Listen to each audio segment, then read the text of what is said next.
El derecho nació por y para lo humano, pero el mundo ya no puede permitirse ese silencio.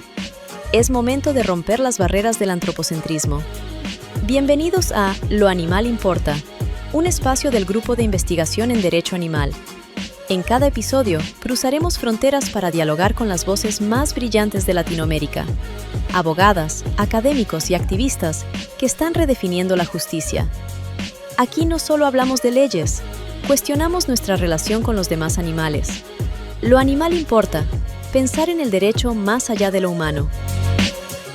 Hola, bienvenidas, bienvenidos a un episodio más de esta primera temporada del podcast Lo Animal Importa, pensar el derecho más allá de lo humano. Soy Rosa María de la Torre, coordinadora general del Grupo de Investigación en Derecho Animal GIDA, y hoy estoy muy contenta porque tengo a un invitado muy especial. Todos nuestros invitados son especiales.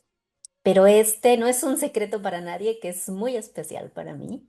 Está con nosotros Arturo Berlanga, que es el director de Anima Naturalis en México.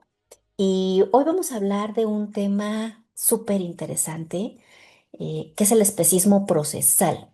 En el derecho animal no se ha tratado como tal este término, pero es algo que se está discutiendo ya sobre todo entre quienes hacen litigio estratégico, porque muchas veces pensamos que el problema es que no existen suficientes leyes de protección para los animales en nuestros países, pero la realidad es que en muchos países de América Latina, y México no es la excepción, existen estas normas. Por ejemplo, la Constitución en nuestro país ya prohíbe explícitamente el maltrato y la crueldad hacia los animales. Varias constituciones estatales también tienen este tipo de prohibición. Incluso hay algunas constituciones que ya les reconocen como sujetos de especial protección. Sin embargo, la realidad es que los animales siguen perdiendo en los tribunales. Siguen perdiendo en materia administrativa, siguen perdiendo en materia penal, siguen perdiendo en materia de prevención de la crueldad. Por eso hemos pensado con Arturo explorar esta idea del especismo procesal. ¿Y quién mejor que, como les decía yo, Arturo Berlanga, que para quienes lo conocen saben que es uno de los principales litigantes estratégicos en materia de protección y derecho animal? Así que, pues yo quiero darle la bienvenida a mi compañero de vida, a mi amado Arturo, y pues quisiera que empezáramos a platicar de esta idea del especismo procesal, porque cuando hablamos de especismo, pensamos en todos estos prejuicios morales, culturales, que colocan a los animales en un lugar inferior. Pero, ¿cómo podríamos explicarlo? No se trata solo de una discriminación de carácter ética o moral. ¿Cómo podríamos definir en una frase este especismo procesal? Arturo, bienvenido. Gracias por tu tiempo y gracias por estar aquí siendo cómplice de estas andanzas, especialmente de este nuevo proyecto. Bienvenido, amor. Pues mira, yo estoy más que feliz. Creo que este es el podcast que más voy a disfrutar en toda mi vida, por evidentes razones, ¿no? Y bueno, nunca me imaginé realmente que el amor de todas mis vidas me estuviera preguntando sobre estos temas y estuviera hablando de estos temas. Pero no es raro porque pues tú has presenciado, tú has vivido junto conmigo pues a todo lo que me he enfrentado, ¿no? En este tema, ¿no?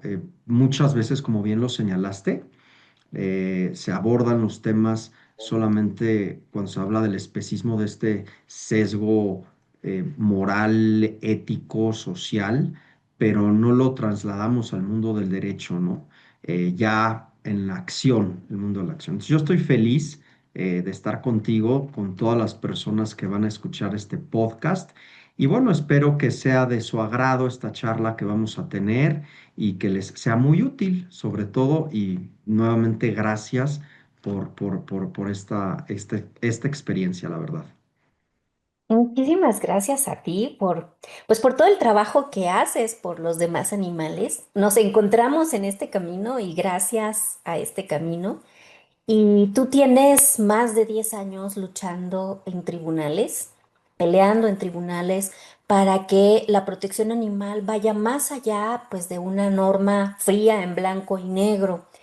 Y también he sido testigo a lo largo de estos años, especialmente de estos últimos meses, de todas estas estratagemas procesales e institucionales con las que te has estado topando. ¿Cómo podrías definir esto que tú has llamado especismo procesal? ¿Qué es el especismo procesal para quienes escuchan por primera vez este término?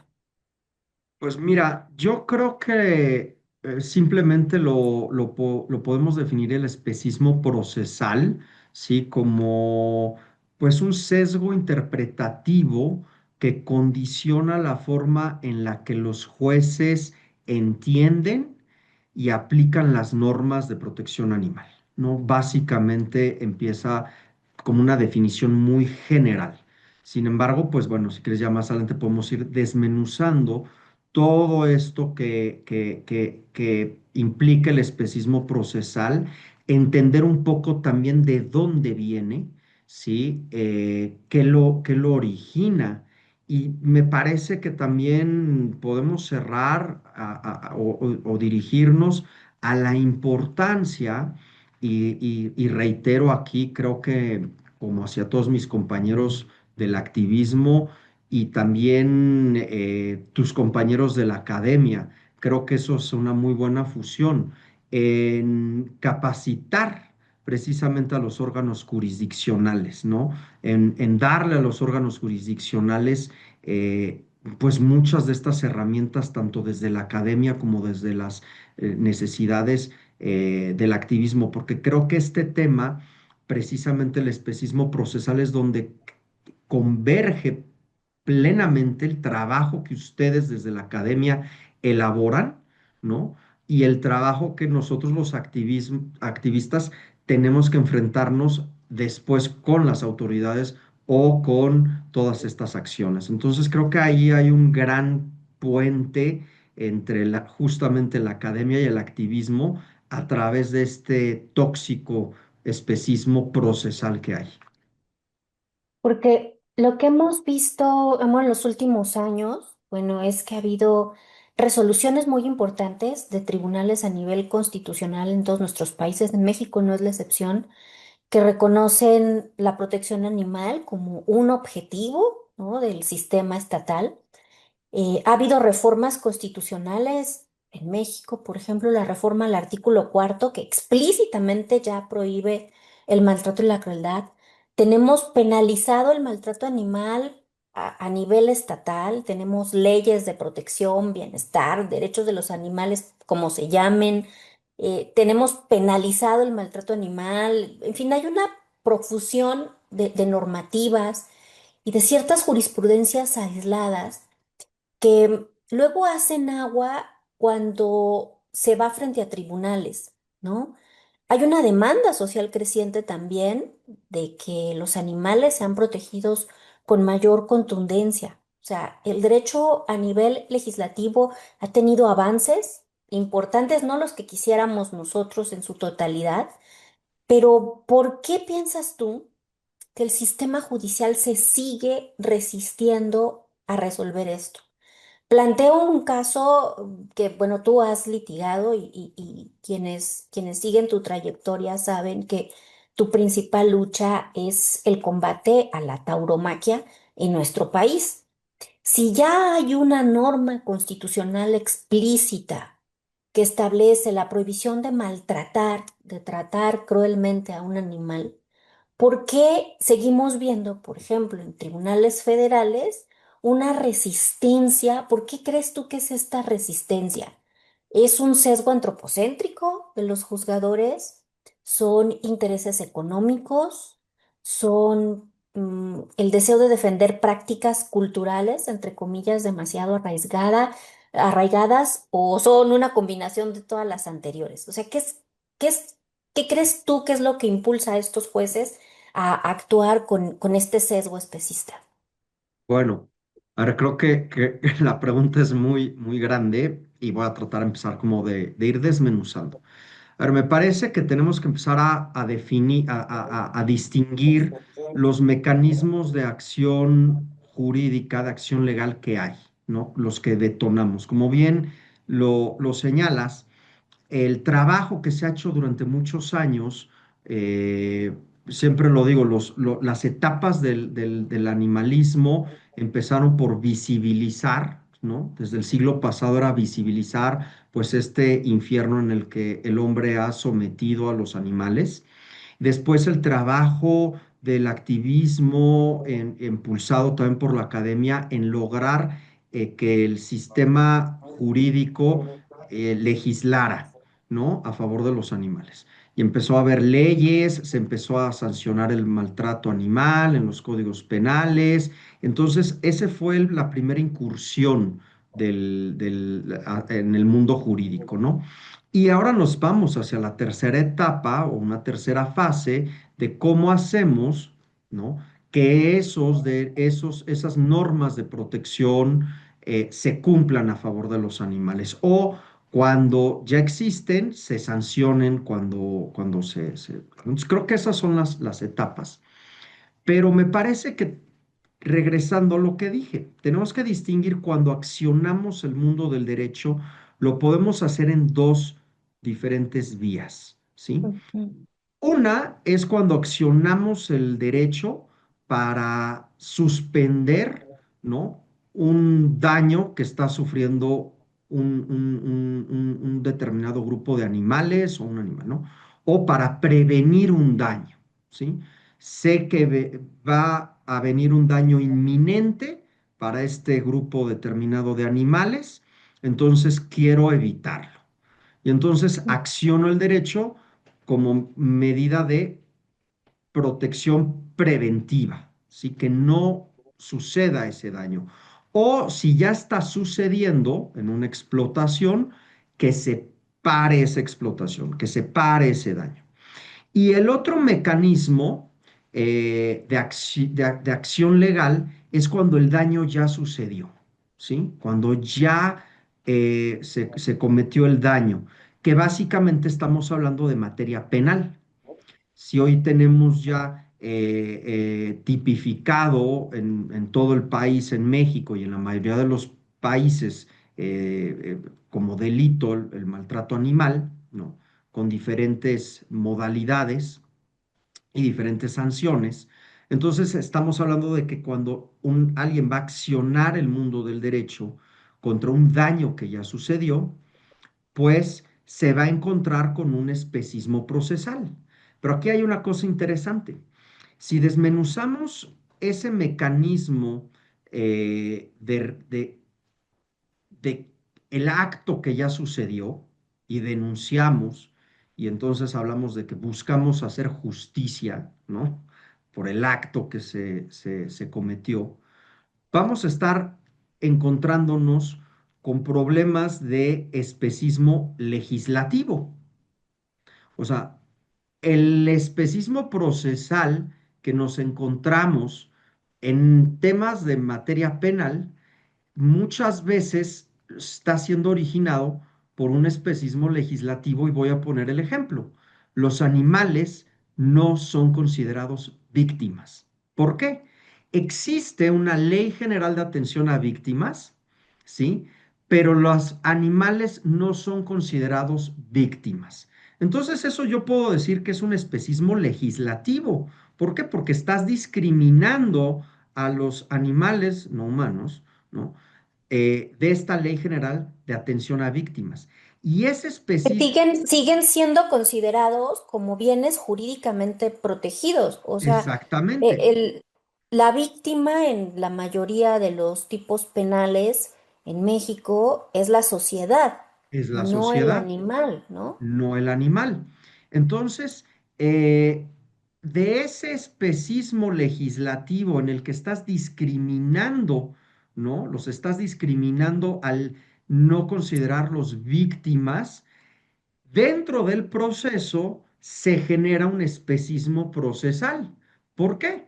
Porque entonces al no ser considerados víctimas, ¿qué sucede? Que la reparación del daño atiende en muchísimos casos a aquel que dañó al sujeto pasivo, en este caso, hablando del perro o gato o el animal que sea, ¿sí? Lo sancionan con una reparación pues de 1,000 pesos y croquetas. Entonces, la resolución final del juez termina con ese sesgo, ¿sí? Al final de que cuánto vale la vida de un perro, pues un bulto de croquetas, ¿sí?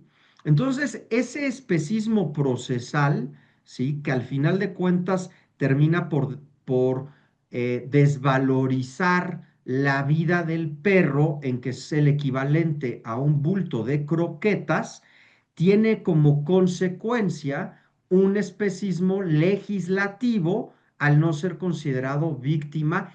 Y otra cosa importante, que el denunciante tampoco es considerado, digamos, un grupo específico de la sociedad, llámese rescatista, protector, asociación civil animalista o un simple ciudadano que tiene el interés de denunciar este delito, es excluido completamente del proceso. ¿Y eso qué permite? Que haya un especismo, ¿sí? Enquistado, donde la autoridad administrativa es el representante del sujeto pasivo, en este caso estamos hablando, por poner un perro, ¿no? El clásico ejemplo del perro. Esa autoridad administrativa llega a un acuerdo con el sujeto activo, el que cometió el daño, y son un bulto de croquetas. Entonces aquí al final nos podemos preguntar, bueno, pues la vida de un perro al final de cuentas valió un bulto de croquetas, ¿no? Entonces, siempre pongo el caso en decir, bueno, en la Ciudad de México, eh, el robo de una bicicleta eléctrica es más grave que cometer el daño más atroz y más cruel hacia un animal. O sea, Ujú. digamos que el mayor acto de brutalidad que pueda haber hacia un animal, pues es menor que si te robas una bicicleta eléctrica. ¿Por qué? Porque la sanción penal, que también ahí nos encontramos con un especismo legislativo, ¿no? Estamos hablando de que el delito por homicidio culposo son 20 años, culposo, intencional puede llegar a 30 años, y el peor acto atroz hacia un perro, hacia un animal, estamos hablando que son en algunos estados del país, como Sinaloa, pues son 6 meses, de 6 meses a un año. Entonces, eso es lo que vale la vida de un animal. Entonces, ahí ya tienes el especismo procesal viene como origen de un especismo legislativo. Eso es Es bien interesante, ese primer punto es súper interesante, amor, porque, a ver, efectivamente, en materia penal uno, los animales son bienes jurídicamente protegidos y eso ya tiene un problema de representación. Me acuerdo del caso del perrito este Benito, ¿te acuerdas? El que Ujú. echaron a un Sí, caso de sí, sí, sí. carnitas. Como no había un humano responsable, la ley le llama dueños, un propietario que reclamara, pues ya de entrada ahí había un problema de representación, ¿no? Y también las penas que se establecen para los delitos de maltrato, pues no se corresponden a la magnitud de los hechos.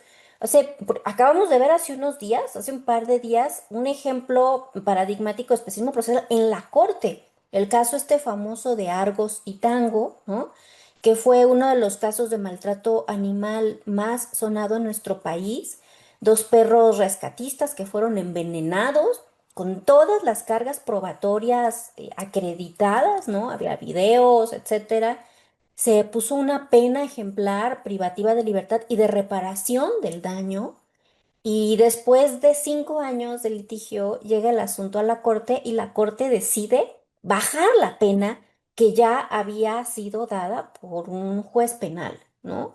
¿Por qué? Porque para los legisladores y los jueces en consonancia, la vida de los animales vale menos y más si son animales que no tienen dueños, ¿no? Porque ahí también Además, encontramos especismos de diferente nivel. No es lo Claro, mismo atropellar a un perro en situación de calle que atropellar a un perro galgo ganador de carreras, ¿no? Suponiendo que en México estuvieran permitidas las carreras de galgos, por poner un ejemplo. claro, Entonces, este es como un primer tipo de especismo, o sea, el especismo que deriva de la norma jurídica que está redactada así, discriminando la vida o la integridad o los intereses de los animales, subrogándolos a los intereses humanos, y que entonces el juez no puede o no quiere actuar más que en consonancia, ¿no? O sea, no se anima a ir totalmente, más ¿no? O allá. las fiscalías. Mira, te voy a dar algo que lo escuché de viva voz de un agente de la Fiscalía Federal, agente del Ministerio Público Federal, por un tema de tráfico de especies, ¿no? Que se dio en el aeropuerto hace muchos años. Estamos hablando que entendamos este nivel de especismo. A ver, el tráfico de especies está considerado además como actividad de delincuencia organizada. O sea, la ¿Mm? Ley General de Delincuencia Organizada, ahí viene señalado el tráfico de especies, ¿no? y, y- y ataques a la biodiversidad desde el Código Penal Federal. Entonces eran un grupo de tortugas, eran como 400 tortugas víctimas del tráfico de especies, habían muerto como más de la mitad por las condiciones en las que viajaban.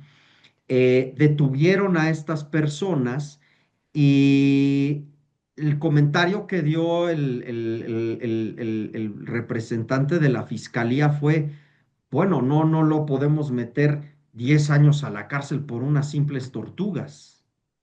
O sea, ahí estamos hablando de un especismo desde la parte personal, ¿sí? Desde la psique del propio fiscal, no puedo meter es muy exagerado meter 10 años, aunque esa es la sanción que se Que establece, corresponde. que corresponde, Sí. pero el mismo fiscal dice, no puedo, es muy exagerado por unas simples tortugas, ¿no? Entonces, ese especismo que tiene en su psique lo traslada a sus funciones como agente de la fiscalía. Y después, en consecuencia, el asunto cuando llega al juez de control, el juez de control resuelve de la misma forma con ese sesgo especista de, a ver, es muy exagerado meterlo 10 años a la cárcel por las tortugas, no, que haga una sanción, o sea. Entonces, ahí es el clásico ejemplo de todo este especismo y claro, hay que entenderlo. ¿Por qué? Porque tú lo sabes, lo hemos platicado muchas veces y todos. A ver, el derecho es antropocéntrico desde todos sus ángulos, ¿no? O sea, el derecho surge para regular conductas humanas, proteger al humano, garantizar libertades del humano, darle derechos al humano, establecerle obligaciones al humano. O sea, es todo el derecho, desde el derecho romano, ¿no? Y todo el sistema jurídico es 100% antropocéntrico, pensado hacia nosotros mismos. Entonces, ¿cuál es el problema de los que aplican el derecho, ya sea desde los órganos jurisdiccionales o desde las fiscalías? Que desde las escuelas de derecho, pues te enseñan a que esta malformación en que el derecho Mm. es hacia nosotros, para nosotros y exclusivamente para nosotros. Entonces, salirte de eso, entonces les genera cortocircuito y tienes comentarios desde representantes de la fiscalía como un juez de control penal, es una exageración por que se murieron 220 tortugas. Sí, Ese o es, te ahí dicen, está, ¿era solo un perro o era solo esto, claro, no? claro. Y por eso, y lo hemos platicado mucho y gran parte el subtítulo del podcast viene de nuestras pláticas, ¿no? Si es posible pensar otro derecho, porque efectivamente hemos sido formados en este paradigma de que pues el derecho es el conjunto de normas bilaterales, heterónomas y coercibles que regulan la vida del hombre en sociedad. Y la pregunta es si podemos pensar un derecho diferente, un derecho antiespecista, un derecho post-antropocéntrico, porque lo que estamos viendo ahorita y justo el problema del especismo procesal e institucional, ¿no? Porque, por ejemplo, en el caso de los fiscales es un especismo institucional, el caso de los jueces es ya más procesal. eh, es que todo lo que estamos generando en la doctrina y en el activismo se topa con ese muro, ¿no? De todos estos prejuicios y te dicen, pues esa es la norma y así es como está redactada y así es como tengo que interpretarla, ¿no? Em, Porque también estos primeros casos que tú planteabas era de cuando se trata de reparar el daño, ¿no? Cuando ya se cometió el acto, el maltrato, el asesinato, lo que haya sido. Pero también hay otros casos que tú estás luchando en tribunales, que es prevenir, que es salvar la vida de muchos animales. Y tú has elegido como bandera este tema de la tauromaquia y me parece que no es una elección al azar, porque el hablar de los animales en espectáculos crueles cada vez suscita mayor adhesión social, cada vez hay más personas que vienen al lado bueno de la fuerza y están en contra de esto. Pero hay muchísimas resistencias en los tribunales porque además de que tienen esta visión antropocéntrica, como diríamos coloquialmente, están viendo venir el riesgo de poder declarar que no hay justificación para maltratar a los animales en este tipo de espectáculos, como la tauromaquia, porque entonces sería estar sentando bases importantes para otro tipo de espectáculos y otro tipo de interacciones crueles con los demás animales, ¿no? Entonces aquí nos enfrentamos a un segundo tipo de especismo, que son todas estas estrategias de carácter procesal que ponen obstáculos, o como dicen en España, ponen palos en la rueda para que puedan avanzar estos procedimientos. O sea, ¿cómo puedes explicar tú que habiendo una explícita prohibición de la crueldad y del maltrato a los animales, todavía te encuentras todos los días, me consta, con jueces en distintas partes de nuestro país que te declaran improcedentes o te sobreseen los juicios de amparo, que es el juicio constitucional que en México tenemos para proteger una normativa de carácter constitucional, con una serie de estrategias aberrantes. Me gustaría que pudieras compartir, guardando el secreto del sumario, porque muchos de estos, todos son procedimientos en curso. ¿Cuáles son todas estas estrategias especistas con las que te encuentras, con las que te topas? Porque algunas son To- francamente irrisorias. Entonces, no, cuéntales, totalmente, cuéntales a nuestro totalmente. auditorio, amor, todo lo que te enfrentas día a día. No, a ver, totalmente y creo que es todavía peor, por eso lo señalaba al principio, que en todo este tema del especismo procesal hay que distinguir entre las acciones, cuando vas a accionar el derecho, ya cuando fue un acto de reclamación, ya se sufrió el daño, que es en estos casos de materia penal y lleva a esas ciertas situaciones y peculiaridades que suceden, pero todavía me parece mucho más grave y el especismo procesal yo lo he visto todavía muchísimo más palpable cuando acudes a los sistemas judiciales para prevenir, ¿no? Un daño. Ahí es donde te puedo decir que he vivido los dos, tanto como reclamo como prevenir el daño y en donde he encontrado el mayor especismo procesal es justamente en prevenir el daño a los animales, ¿no? Y me parece que es el más grave, me parece que es el más grave porque acá en México, y lo voy a explicar para las personas que nos escuchan de otros países, como bien iniciaste tú en México desde diciembre del 2024, los animales llegaron a la Constitución.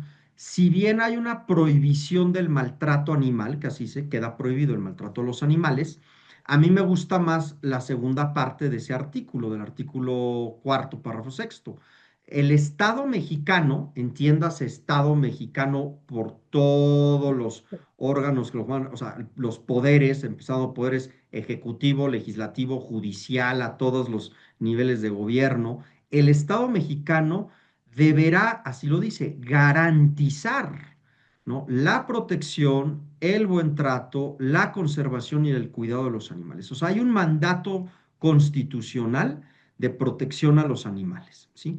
Esto implícitamente estamos hablando que los animales son sujetos de protección. O sea, al tener ya un mandato el Estado mexicano a garantizar esa protección, los está convirtiendo sin decirlo, pero para efectos los está convirtiendo en unos sujetos de protección.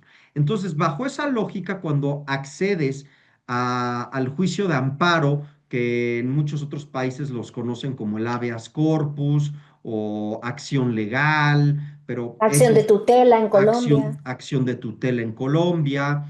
Cuando acudes a esta acción ante un juez especializado, ¿no? En materia administrativa, ¿sí? Constitucional, para Se lograr supone, se supone que no te vas a encontrar con este especismo procesal. Ahora, ¿qué sucede cuando accionas estos mecanismos?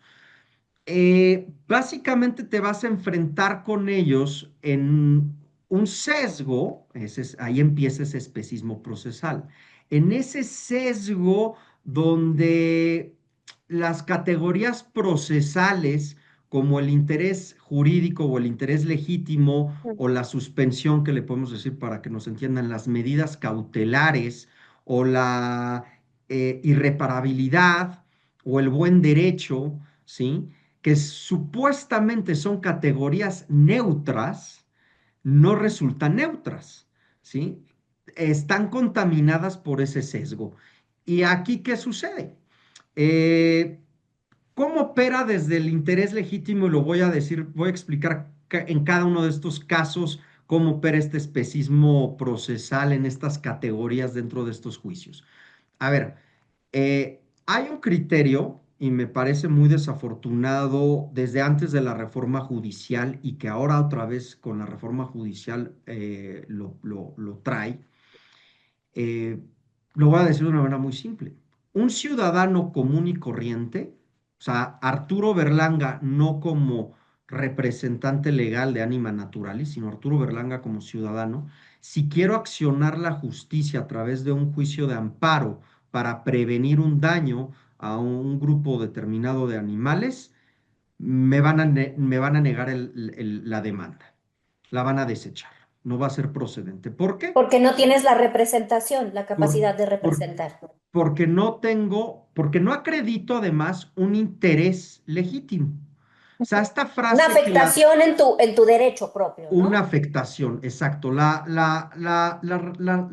reforma judicial del 2011 que trajo y habló sobre el interés legítimo, para explicarlo de una manera muy simple, es que tú tienes que estar colocado frente al orden jurídico en una posición diferenciada del resto de la sociedad, O ¿sí? sea, el daño te lo tienen que hacer a ti o a tus derechos directamente. Exacto, no, y que con base, pero fíjate, aquí hay un punto. O sea, una persona para activar el mecanismo del derecho tiene que ser una persona moral, una asociación civil. Una persona física no lo puede hacer. Y voy a poner el caso de Guadalajara en el 2023.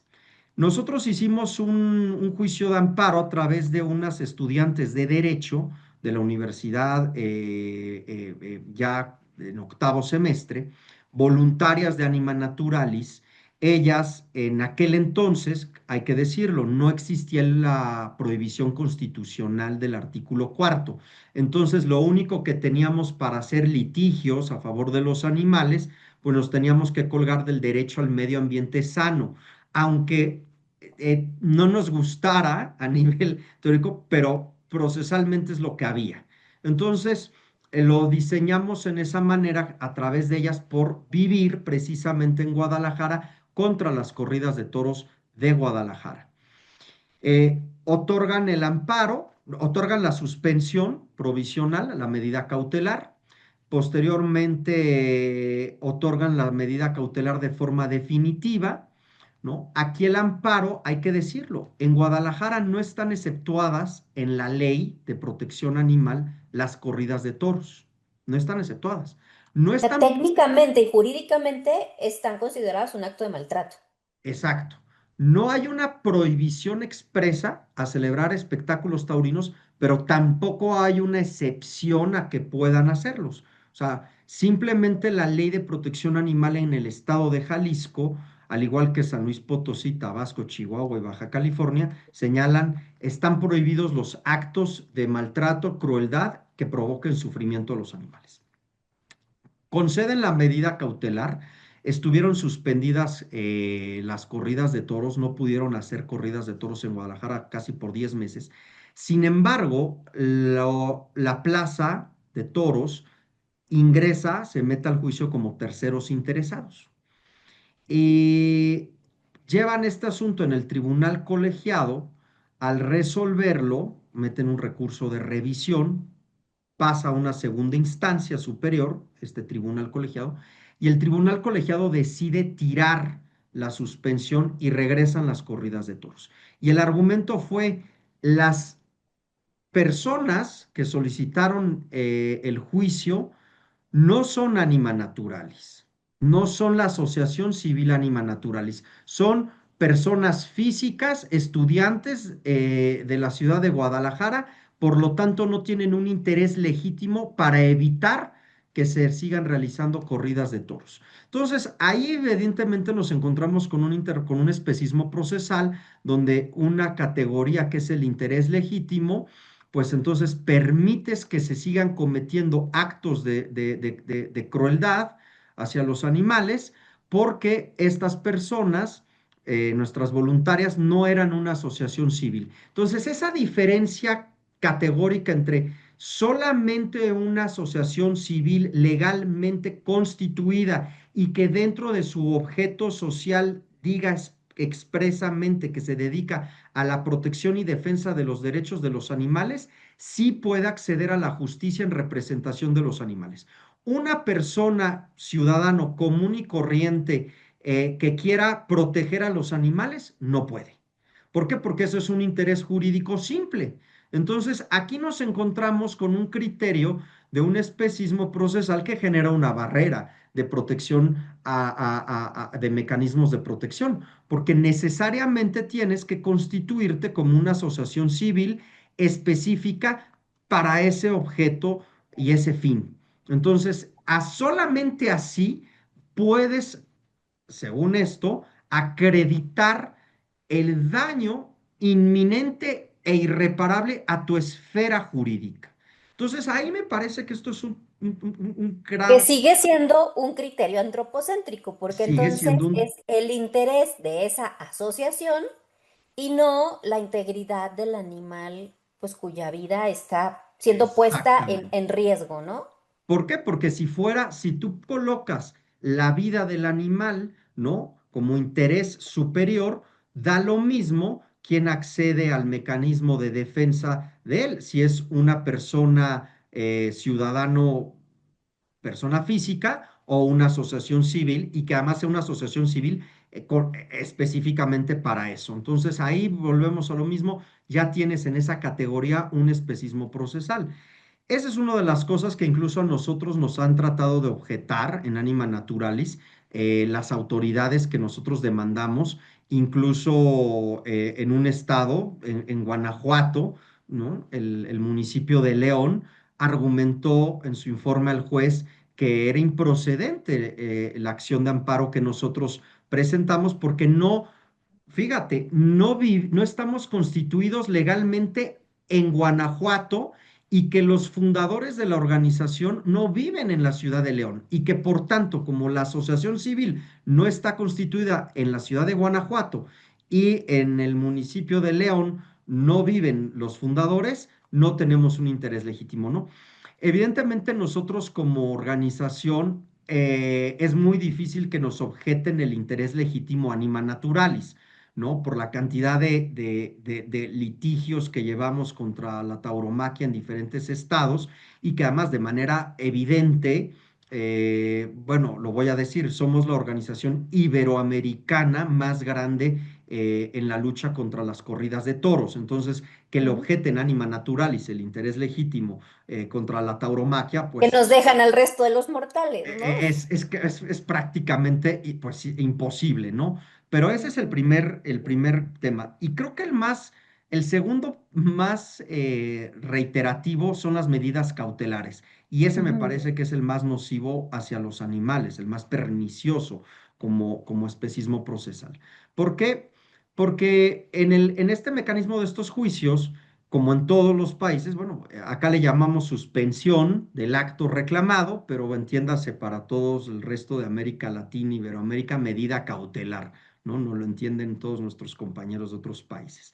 Esta medida cautelar se debe de otorgar, pues tiene con un simple objeto, detener el daño, que no suceda el daño en lo que dure el juicio, ¿sí? Ujú. ¿Por qué? Porque si el En daño México pueden durar 2, 5 o 10 años, ¿eh? ese, claro, que ahora, bueno, con la nueva reforma a la ley de amparo, ya tienen la obligación los jueces 90 días de dictar sentencia.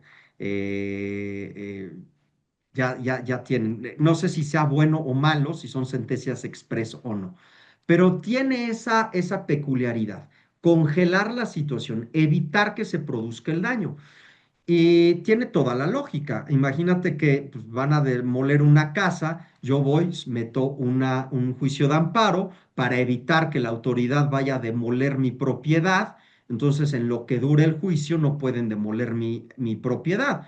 ¿Qué pasaría si la autoridad demuele mi propiedad? Pues ya no tiene materia el juicio, porque el daño ya fue consumado, ya es un hecho irreparable, ya llegó la grúa, derribó mi casa, quedaron el escombro, no me pueden levantar mi casa, el daño ya está hecho. Entonces, esa es la naturaleza de la medida cautelar. Acá sucede con lo mismo.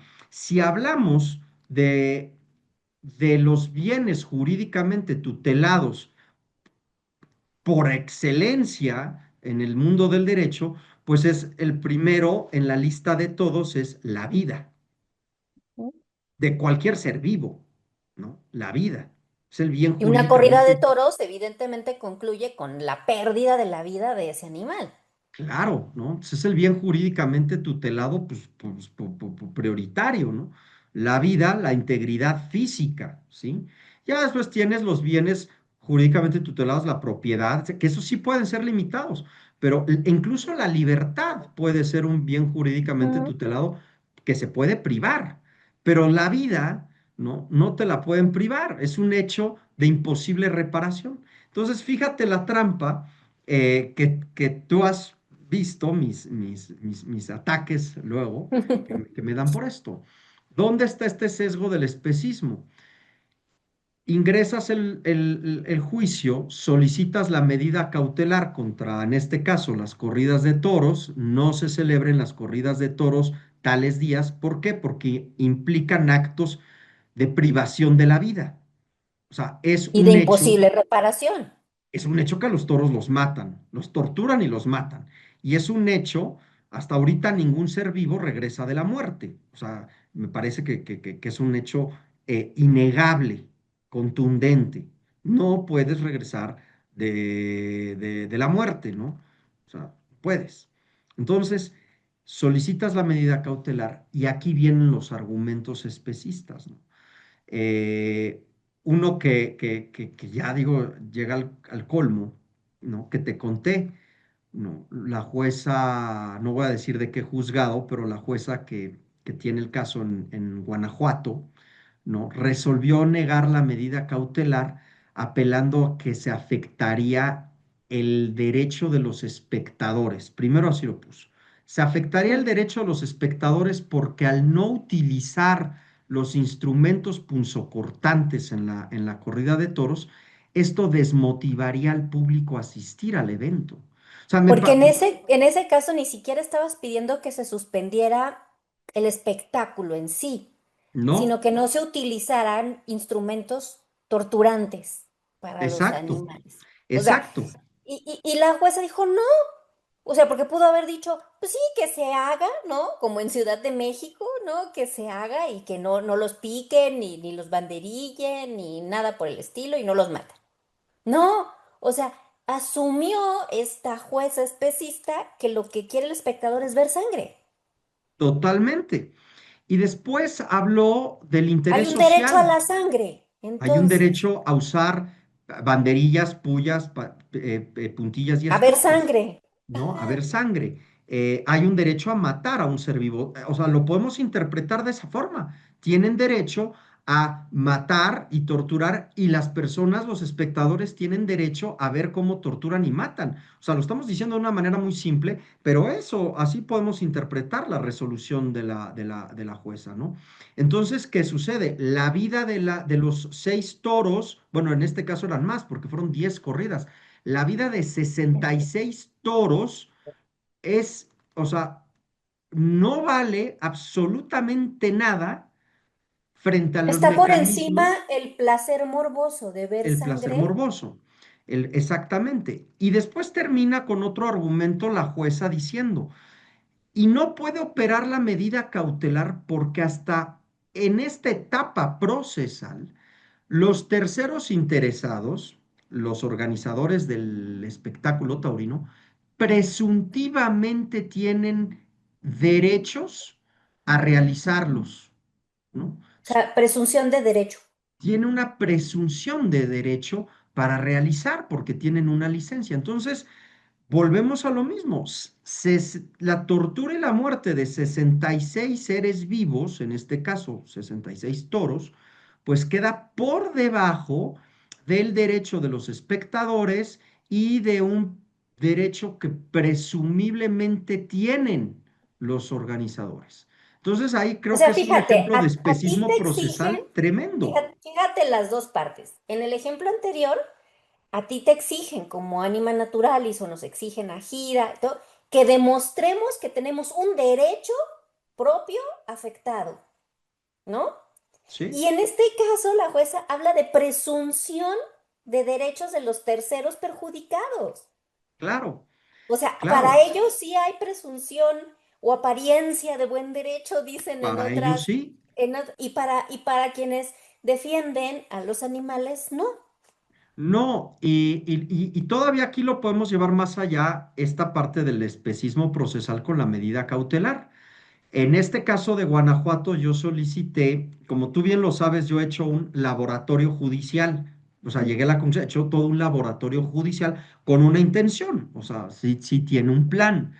Hay un plan porque he hecho este laboratorio judicial solicitando medidas cautelares en diferentes modalidades.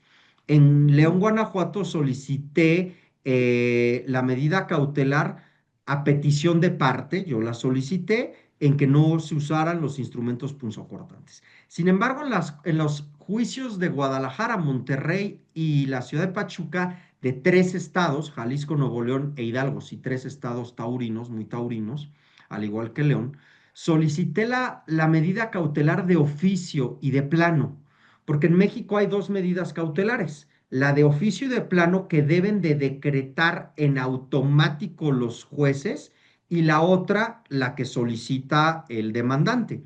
¿Cuál es la diferencia entre una y otra? ¿Qué es lo que protege la de oficio que debe de decretar en automático el juez?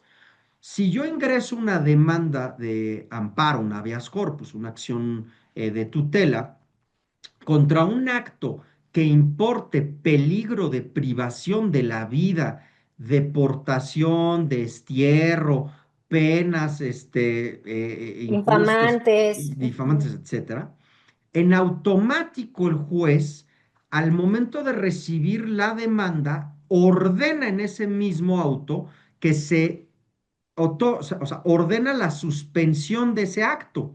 No puedes matarlo. O sea, me están haciendo una Y aquí hay demanda. que hacer la acotación. La ley de amparo habla de Exactamente. vida, De a vida. Y es a secas, lo no que habla voy. de vida humana, ¿no? Y Exacto. ahí tú muy hábilmente, a la luz Exactamente. del artículo cuarto, buscas una extensión de la interpretación de la ley de amparo, pues Del también artículo evidentemente para 126. proteger la vida animal. Exacto, porque como tú, me encanta la palabra que siempre utilizas en tus clases con tus alumnos, atendiendo a la literalidad de la norma, Se la aprendí a citándote, mi maestro Marco Antonio Aguilar. citándote, atendiendo a la literalidad de la norma, el artículo 126 de la Ley de Amparo señala, se procederá a la suspensión de oficio y de plano contra actos que importen peligro de privación de la vida, pero no dice la vida qué, la vida humana o la vida. Entonces, ese artículo, si bien tuvo una creación, ¿sí? Pues evidentemente desde hace muchos años y hay muchas sentencias, incluso de la Corte, que hablaban y está pensado en la vida humana. Nuevamente, el derecho se pensó para los humanos.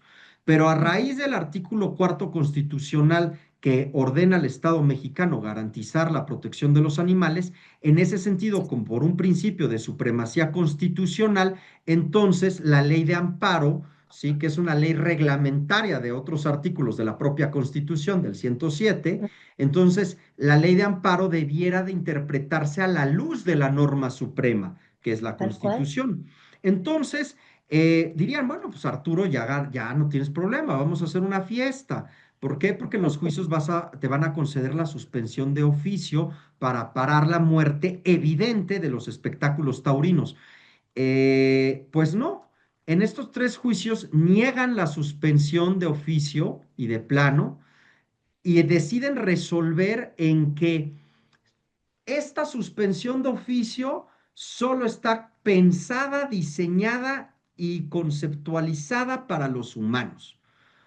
Para los animales, pues sí, sí está el artículo cuarto constitucional, Pero sí incluso está prohibido el utilizan el maltrato, criterio de superioridad, hablan de claro, supremos valores humanos. supremos valores humanos. Y eso fue la resolución de Puebla, un tribunal de Puebla atendió a eso, hizo esa resolución es muy especista porque dice, bueno, si hay un daño de maltrato a los toros, es Sí evidente, se mueren, incluso sí, sí se sí se mueren. mueren, e incluso citan un dictamen forense de la UNAM, de mi Ujú. querida Betty Banda, De Adriana Tapaotzli. Cosía y Claudia Edwards. O sea, los magistrados en segunda instancia dicen, sí, sí hay maltrato, sí es crueldad, sí hay sufrimiento, claro, sí se mueren. Pero no procede la de oficio y de parte, de plano, aunque sea un acto que importa peligro de privación, porque, como bien lo dijiste, no atiende a los valores de protección A los humana, valores supremos humanos, supremos ¿no? Esa humanos. resolución es interesantísima porque cuando me la compartiste, o sea, durante toda la resolución se emociona uno porque dice, sí van a dar la suspensión, porque sí te dicen que es cruel, que es bien feo, que el artículo cuarto de la Constitución, que la evolución de la sociedad, que o sea, bien bonito. Pero tres doritos después, como decimos en México, ¿no? O sea, te dicen, pero procesalmente no te puedo dar la suspensión porque esta suspensión fue pensada para proteger supremos valores humanos. ¿Qué es Así eso? es, así es. Entonces, ahí tienes un ejemplo tremendo de este especismo procesal. Y luego, ¿qué sucede? Es todavía ya el chiste malo. Te niegan la medida cautelar, suceden las corridas de toros y entonces, ¿qué resuelve el juez? Ay, pues ya son actos De imposible consumados, reparación, ya son actos consumados de modo irreparable, se actualiza textual, la causal de fracción sobreseimiento. 16 del artículo 61 Ley de Amparo, es improcedente ya el juicio. ¿Qué sucede? Sobreseen el juicio de amparo, dictan sentencia y adiós. Y entonces es el mecanismo mediante el cual los órganos jurisdiccionales no resuelven el fondo constitucional de estos Posponen juicios. una discusión ético-jurídica con argumentos y estratagemas procesales. Ujú, ¿No? O sea, otra de las estrategias son las dilaciones entre ellos, ¿no? En las comunicaciones. O sea, estos son totalmente. juicios que van contra el tiempo porque hay una fecha señalada para estos espectáculos crueles y lo que hemos estado viendo, lo que tú has estado viendo y constatando y documentando, es que hay un juego de ping-pong entre jueces, magistrados, de llevar los tiempos procesales al máximo para dar respuesta en el último momento una respuesta procesaloide con una salida colateral para permitir que el espectáculo se desarrolle y entonces sobreseer el asunto, Totalmente. que quede en una respuesta de carácter procesal y que se siga posponiendo en México una discusión que ni siquiera debería tenerse, porque la Constitución, aunque a muchos constitucionalistas animalistas no nos haya gustado, porque nos hubiera gustado que hablara de los animales como sujetos, tiene una gran ventaja, o sea, prohíbe la crueldad y prohíbe el maltrato. Y ya está claro en nuestro país, por sentencias previas de la propia Corte, por otro tipo de normativas secundarias que apuntalan esta interpretación, de que las corridas de toros son espectáculos crueles que no están protegidos constitucionalmente. Pero se No, está dilatando esta discusión ético-jurídica con estratagemas procesales, ¿no? totalmente. Y como recordarás el caso el juicio que de Nuevo León que te conté, o sea, bueno, en todos te consta. Ya incluso hay violaciones al debido proceso. En el caso de Nuevo León, nosotros presentamos la demanda eh, 15 días antes de que se realizaran las corridas. Solicitamos la suspensión de oficio y de plano y primero llega a un juzgado y en ese, el auto de admisión de la demanda señala esa jueza, no procede se atiende la demanda, no procede la suspensión porque no son asuntos de carácter urgente. O sea, no Mm. había una urgencia por matar, o sea, van a matar en ese entonces a 24 toros, no es urgente. Y entonces eso lo dilataron porque lo mandaron a otro juzgado y como bien dices, lo dilataron lo más que pudieron hasta que se resolviera la corte, hasta que se resolviera, pues, realizaran las corridas. Pero bueno, yo concluyo con esto sobre este tipo de litigios, como te lo he dicho los litigios contra la tauromaquia que tienen de diferenciador con cualquier otro litigio hacia cualquier otros animales. O sea, ¿por qué los toros tienen esta peculiaridad hacia cualquier otro tipo de litigios? Y por qué me fui por los litigios más complicados? Porque son litigios contra el poder y hay que decirlo. O sea, aquí no estamos litigando contra los taurinos, estamos litigando contra el poder, contra un sistema.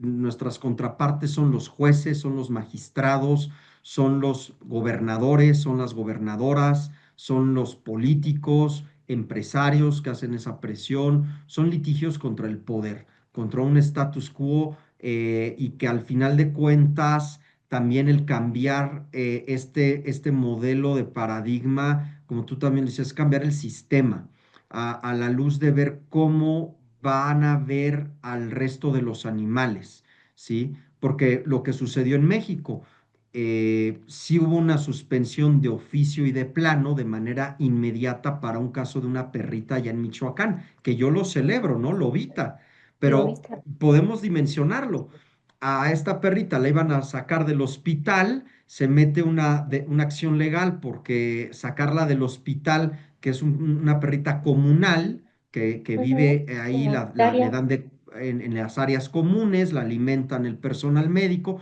pero lo que implicaba sacarla de ahí la ponía en peligro su vida. En automático, los órganos jurisdiccionales otorgan esa medida cautelar de oficio. Pero cuando vemos el caso de los toros, ahí no. ¿Por qué? Porque son litigios contra el poder.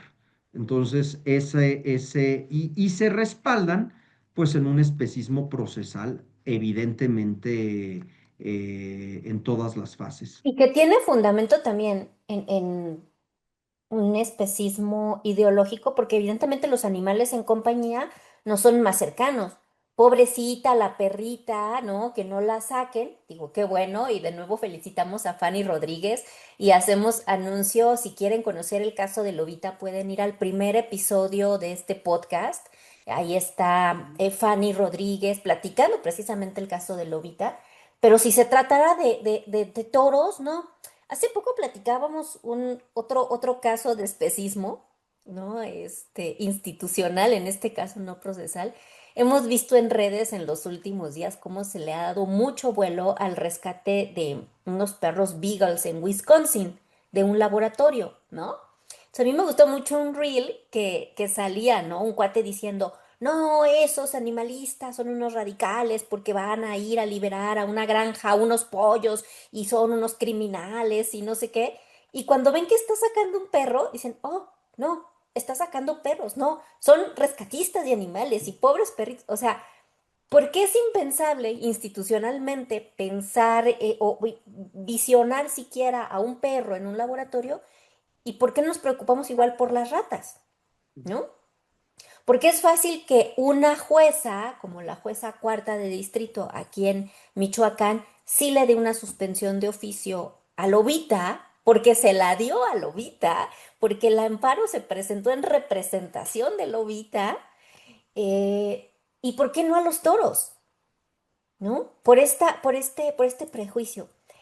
Yo creo que en esta plática y con todos estos ejemplos que nos has compartido de manera tan rica y tan pedagógica, amor para el auditorio, queda claro que el especismo no es un concepto vacío. O sea, mucha gente piensa que el especismo es la causa de todos los males animales. Y lo platicábamos, me acuerdo un día caminando ahí por Ciudad de México, ya tarde en la noche. El especismo es la explicación que damos, ¿no? O la definición que le damos a una serie de estructuras que ya preexisten al propio término. O sea, el especismo no es otra cosa que un entramado institucional, procesal, que está enraizado en prejuicios, ¿sí? Éticos y morales. El prejuicio fundamental es los animales están por debajo de los humanos, olvidándonos que los humanos también somos animales, ¿no? Pero también está alimentado todo este entramado por intereses económicos, políticos, culturales. Y tú lo decías, el luchar contra este especismo procesal, que es lo que tú estás haciendo, es luchar contra el sistema, porque es resquebrajar el sistema desde su fundamento. Y hay que decirlo con toda claridad, ¿por qué hay tanto temor en que estos procedimientos avancen? No solamente porque sería ahora sí, si me permiten el lenguaje taurino, el puntillazo final a todos los espectáculos crueles, sino implicaría que el derecho en México tendría que empezar a repensar otro tipo de relaciones humano-animal, no solamente en espectáculos, no solamente animales en compañía, sino pensemos también, por ejemplo, en experimentación y docencia, ¿no?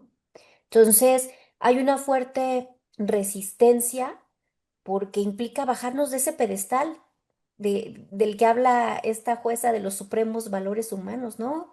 Los valores humanos no son ni más ni menos que el resto de los valores animales. No sé si quisieras, porque parece que no, pero ya tenemos casi una hora aquí, mi vida. Ya, Tú y yo podemos hablar y hablar, pero no tenemos por qué cansar a los radioescuchas, que yo sé que te escucharían felices y seguramente vas a no, estar con pero sí, nosotros no, no, en no, no, más, no. en más episodios. Yo esperaría que sí, porque hay muchos temas que discutir contigo y siempre los discutimos en casa y pues me gusta invitar a estas charlas de café también a las demás personas. ¿Qué te deja? Porque has estado planteando toda esta cuestión. A veces yo sé que te desanimas, pero no por eso bajas los brazos y sigues luchando. ¿Por qué sigues luchando? O sea, mi pregunta es, ¿por qué después de que, como decimos en México, palo y palo y palo procesal, ¿por qué seguir luchando? Este mensaje a lo mejor para alguien que esté intentando litigio estratégico en Argentina, en Colombia, en Brasil, todos los países donde tenemos amigos que están en esta lucha también. ¿Por qué seguir intentando? ¿Por qué seguir luchando? Porque ellos lo merecen, totalmente, ¿no? Ellos no, lo transcribí en un escrito hacia una sentencia, en un alegatos finales. Ellos no tienen por sí mismos, no pueden accesar a los mecanismos de defensa. O sea, un toro, un cerdo, un perro, no pueden por sí mismos acceder a estos mecanismos de defensa, ¿no? Necesitan de personas como nosotros. Y yo lo decía ayer en un programa, necesitan también lo mejor de los activistas, necesitan a los mejores activistas en profesionalizarnos y creo completamente que aún, ¿por qué sigo? Porque sí me puedo cansar, me puedo hartar, me puedo enojar, es frustrante, pero lo que yo te dije, todos mis estados emocionales, mi agotamiento físico, mi agotamiento mental que te gusta, tú te consta que he tenido durante ya muchísimo tiempo, no es nada comparado con lo que un toro vive durante 15 minutos. O sea, ese sí es un sufrimiento brutal. A mí me impactó y por qué sigo, nunca me lo habían preguntado y lo voy a decir.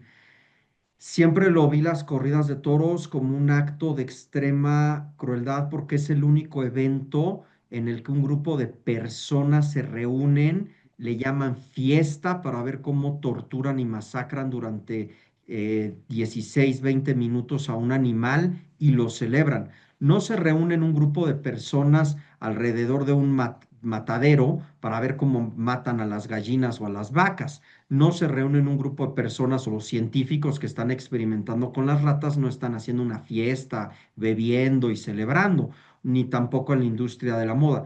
Lo que tiene la tauromaquia es que lo celebran, pero me impactó mucho cuando hace muchos años lograron aislar el sonido de una corrida, mis compañeros allá en España lograron sacar el sonido de toda la plaza y es un video, es un audio demoledor que cuando lo escucho me quiebro.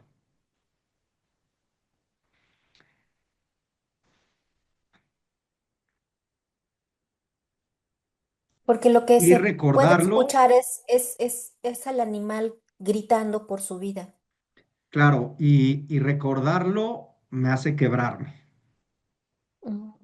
Y eso es lo que hace que me levante y sigo y sigo y sigo. Y sigues a pesar de las amenazas a tu vida, a tu integridad también. Sigues a pesar de todas no quisiera llamarlas derrotas porque estamos en una batalla, no se ha perdido la guerra, ¿no? Eh, pero, pero sigues ahí porque como bien lo dices, ¿no? Para ti ellos son más importantes y para eso estamos aquí. Totalmente, Y ¿no? Totalmente. Y lo que conlleva con esto que tú lo has vivido conmigo en los últimos meses, pues lo que yo decía, son litigios contra el poder, ¿no? ujú. El poder político, empresarial, amenazas directas eh, graves, ¿no? Las últimas fueron ya muy, muy elevadas de tono. Pero no importa, porque creo en la causa, creo, o sea, creo que esa parte del activismo, ¿no? Es la que te hace seguir y seguir, y siempre recuerdo ese audio y en lo que padecen los toros en la plaza, y ese sufrimiento es algo que dices, no puede seguir, no puede seguir, que por un tema de tradición, cultura, y que además esté al amparo de un grupo de personas con poder, porque ese es el problema en México, ¿no? Si no, el lema que decimos en México sin toreo, ¿no? Todas las organizaciones, la tauromaquia existe por la corrupción, el tráfico de influencias que hay, ¿no? Por eso son litigios, contra eso estamos litigando, contra esa corrupción, contra ese tráfico de influencias, y además nos encontramos con resoluciones de este especismo impregnado en los procesos, ¿no? Entonces, pues hay que seguir. Y creo que te dejo ahora yo para que tengas otro programa más adelante sobre este tema, si no, ya no conmigo, pero un tema del que casi nadie se habla, la ejecución de las sentencias, porque pareciera que creemos en el mundo del derecho animal, del activismo, que hay que lograr que las leyes se incluyan los animales en las mejores leyes. Luego hay personas como que hablamos de hay que llevar estas leyes a que se hagan cumplir a los animales. Pero después, ¿qué pasa? Tienes una sentencia que te conceden la sentencia a favor de los animales y luego te vienes con la siguiente Como la etapa que que tienes se tú contra ejecuta, Sader, que como ya la con sentencia que esa tengo contra el gobierno federal o la sentencia que tienen otros compañeros contra la venta de animales, la venta ilegal de animales en mercados, en que son mercados. sentencias firmes y después no se pueden cumplir. Creo que ese es otro tema muy amplio y que no acaba para todas las personas que nos escuchan y que estudian derecho y que es necesario que se preparen lo más que puedan, estudien porque este camino es muy largo, muy largo. Y yo quiero cerrar con algo, yo por eso te preguntaba, ¿por qué sigues? Porque yo tengo el privilegio de acompañarte como compañera de vida, más que como compañera de batalla, y puedo ver los momentos bajos de decepción, de tal, pero también puedo ver tu motivación, pero a lo mejor quien oyera este podcast diría, y a lo mejor si nos está escuchando algún estudiante de derecho, algún alguna chica o chico animalista va a decir, uy, no, pues esto está muy difícil, esto de litigar el derecho animal.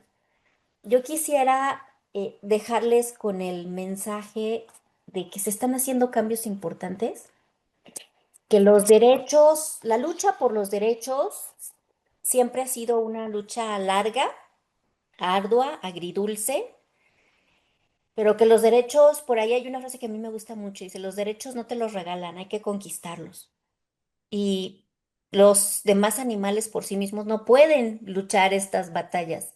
Nosotros sí podemos hacerla por ellos y me parece que hacer el activismo de calle, el activismo de visualización es muy importante, pero el activismo de litigio estratégico es fundamental. Hacen falta litigantes y te lo he dicho, yo admiro profundamente tu trabajo y sabes que no lo digo porque seas mi compañero de vida, pero admiro tu trabajo como admiro el trabajo de Luis Domingo Gómez Maldonado en Colombia, de Rogerio Rama en Brasil, de Vicky González Silvano en Argentina, que gracias a ustedes, que son los que llevan las burbujas teóricas, ¿no? Y los vacíos o las pocas armas que legislativamente tienen, juntan doctrina animal con las normas de protección animal y hacen esta alquimia maravillosa y logran resoluciones importantes. Entonces, yo no quiero que este sea un podcast que termine con esta visión agria del derecho. Sí, No, es una lucha difícil, pero me parece que es una de las, o la lucha más importante que hemos tenido en el derecho en los últimos años. ¿Por qué? Porque si logramos reconfigurar la relación que tenemos con los demás animales, evidentemente esto va a redundar en la reconfiguración de la relación que tenemos con otros humanos. Entonces, me parece totalmente. que lo que estás haciendo es algo muy importante, es algo grande y te lo agradezco y te lo valoro.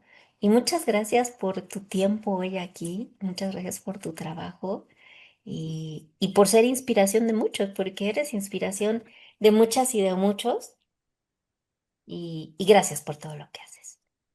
Victoria. No, gracias, gracias, gracias a ti, la verdad. Y no lo digo solamente porque eres el amor de todas mis vidas, sino gracias lo digo a ti porque nos dan, como bien lo dices, desde la academia nos dan la metralla. Yo simplemente soy un soldado que va ahí al campo de batalla, pero necesita el fusil, necesita las balas, necesita eh, la artillería. Y esa se produce desde donde el campo de ustedes, desde la academia, desde transformar todo eso. Y por eso cierro con esto. Hay mucho trabajo por hacer y creo que cada vez el trabajo entre la academia y el activismo debe de ser más estrecho. Y creo que un gran reto aquí es que los órganos jurisdiccionales se capaciten y también conozcan más sobre el derecho animal, que creo que eso es también algo que se necesita. Y así vamos a seguir trabajando. Pues muchas gracias por este espacio. Gracias a todas, a todos quienes nos escuchan en este podcast. Lo animal importa. Me parece que en este podcast ha quedado muy claro por qué se llama como tal. Repensar el derecho más allá de lo humano es importante, es necesario. Pueden vernos, ya lo saben, en YouTube, en Spotify Y vayan también a nuestros episodios anteriores. Arturo, amor, muchas gracias, no solo por este espacio, sino por todo tu trabajo. Yo hago aspiraciones de que la vida me conceda el privilegio de seguirte acompañando codo con codo en esta y en todas las demás vidas que nos quedan por delante. Gracias.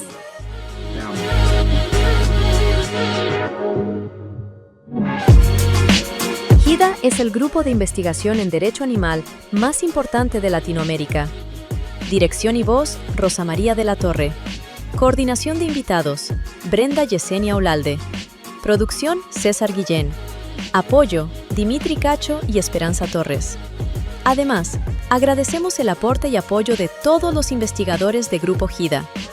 HIDA la encuentras en www.hidaanimalista.com.